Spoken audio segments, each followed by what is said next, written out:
Well, ladies and gentlemen, last night it became official. Donald Trump will have both the Senate and the House of Representatives. We were waiting on the House.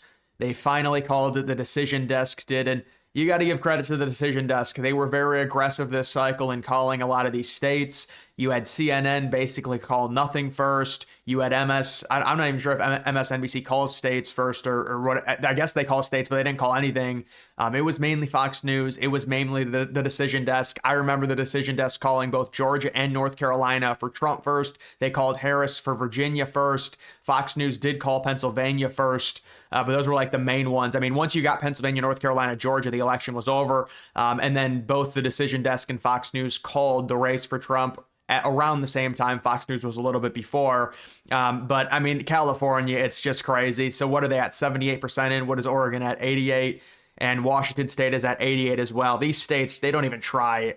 It is what it is. But Trump is right now, what is California at? So about a little over 3/4. Trump's at around 5 million. Yeah, so Trump's probably going to, again, get around, I would say 66.5 to 77 million. Harris is going to, I would imagine, be within 1.7, 1.8 in terms of that.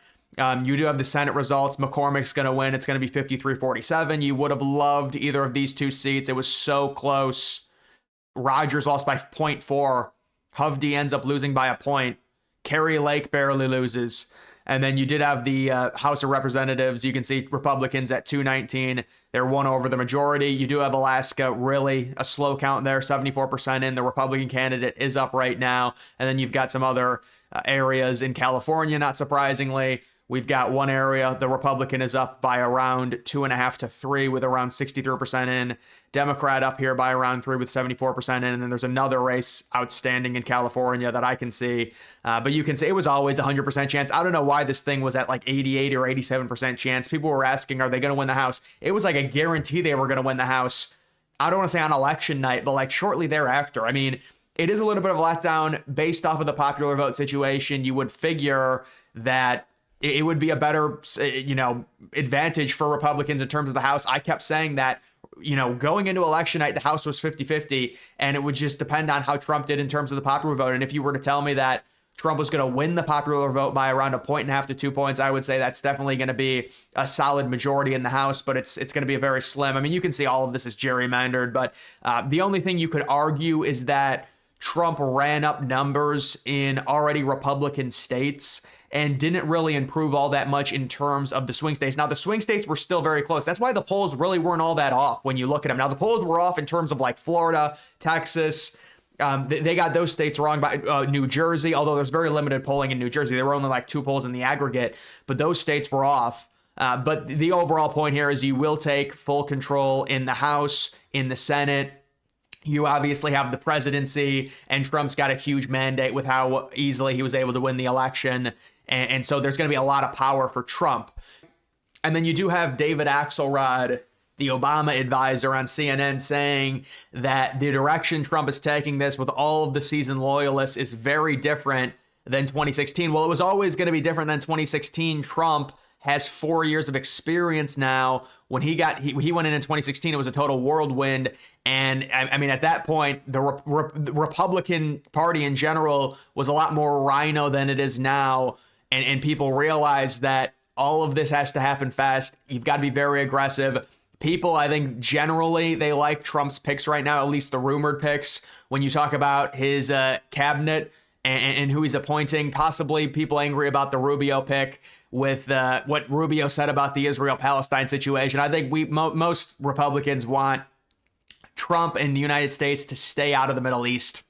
And it's a big problem, what happens with Rubio. So we'll see if that ends up being the pick. I do think people tend to overreact to every one of these things that comes out, all the rumors. It's just like, everybody has to have their own take.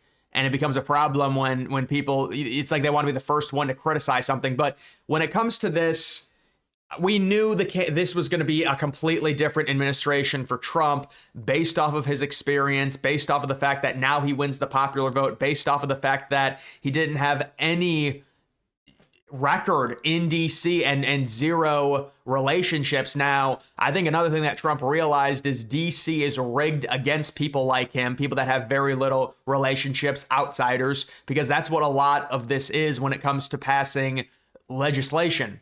And so now that's why Trump's like, screw all of this. I'm putting in yes men. I'm putting in people that'll do what I say. I won the popular vote. I won every swing state. And this is what MAGA wants. They want Trump to have significant power. They want the executive orders on day one. Remember when they did the whole thing? Oh, Trump's going to be a dictator. Yeah, he's being hyperbolic. He's saying that's when you do all the executive orders on day one. That's when the president's got all the power. Biden did the same thing. He had more executive orders than Trump. But then they criticize Trump. It's just a talking point, but still. So Trump's going to have extreme power when it comes to this administration. And I did also want to talk about Biden's situation and kind of his legacy here. So you can see Biden's approval rating, what is it, at 38, 39%. They don't have the comparison here, but it's lower than where Trump's was at. Now, Trump at the way end of his administration went way down because of January 6th. But for like the second half of all of Biden's term, he's been lower than Trump, which is pretty remarkable considering the media spin and approval ratings are based off of how the media spins things, and Biden has all media support. Trump had none of it. But when it comes to Biden and also Trump getting back into office, you have to understand what liberals are going to do. So what they're going to say is Trump left Biden with a horrible economy because of the coronavirus, because of the pandemic. By the way, it's important to understand when it comes to Trump having to deal with the pandemic, it really was, I mean, if you look at the liberal viewpoint, there's no right answer because liberals wanted Trump to shut down more things, which would have tanked the economy even further. And then they blamed Trump for Biden taking office and dealing with a horrible economy. So which one is it? If Trump shuts the economy down for even longer, it tanks even further, but then you still blame him for having a bad. So see, there's no right way to handle the pandemic if you are Trump. Trump got screwed by the pandemic. He would have easily won. Everybody knows it if there was no pandemic. His approval rating, why don't you compare his approval rating to Obama's? Obama had a great approval rating until 2015, 2016. What about all the dumbass liberals that say, oh, the only reason Trump's economy was so good was because of Obama? No, Obama's economy was stalled in 2015 and 2016. That's why his approval rating went down. It was like a 1% GDP growth, which is lower than average. And so the tariffs on China, how about the narrative now? Oh my God, everything's going to go up, exponentially. Why did Biden continue all of Trump's tariffs if tariffs are so horrible? This liberal viewpoint that, oh my God, tariffs are this new thing. And now the cost of something on Amazon, because, all the stuff comes from China, it's going to be so much more expensive. All the clothes are going to be so much more. All of Trump's main tariffs from 2018 were continued by the Biden administration. And they said they needed to continue them because it was good leverage against China. And the whole idea is incentivizing the United States to produce their own stuff. That's the whole idea behind it. You want these companies to stop sending their jobs overseas, and the idea is you put tariffs on it, and it does hurt China if they're not the ones producing it, and it comes back to the United States. It does end up hurting China because now there's this narrative, oh, it doesn't hurt China, it just hurts the consumer. No, if China loses the jobs, it hurts China. You understand that, correct? But you have to understand the dynamic when it comes to going from Trump to Biden back to Trump, and how they're going to try and swing it. Oh, Biden inherited a total mess. He turned everything around. Remember, they're talking about it being a 2% inflation rate. That's totally irrelevant. You're comparing the inflation rate based off of what it was a year ago. The inflation rate under Biden is around 20%. It might be over 20% at this point, like 21% or something. That's the inflation rate. It's not 2%. You're talking about 2% based off of what it was a year ago. It's just a dumb way to measure it. So it's really around 20%, and they're going to say, well, Biden got inflation down. Yeah, it's hard. I mean, is it going to keep going up by 9% every year? I mean, it's basically impossible. Of course, it's going to come down. That doesn't mean it's down since Biden took over. No, it's up 20%. And so they'll be like, well, Biden got everything down. He fixed everything. And now Trump's going to get to take all the credit for the great economy. I mean, the economy was always going to get better post-COVID and post-pandemic. We knew that was going to happen. But that's just the way they're going to swing it. They're going to be like, well, Biden really fixed everything, and then Trump gets to take all the credit.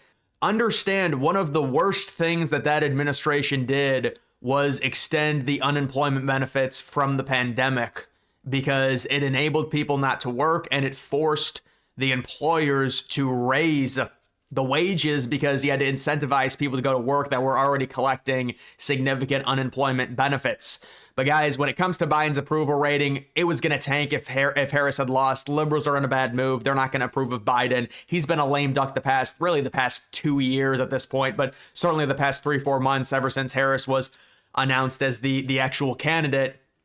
But they're going to try and spin. I already see a lot of the historians saying, well, Biden's a middle of the pack president when it comes to just his leadership. He's one term. He's actually less than one term because he was a lame duck the last 3-4 months. He didn't even run again. That's how bad he was in that debate.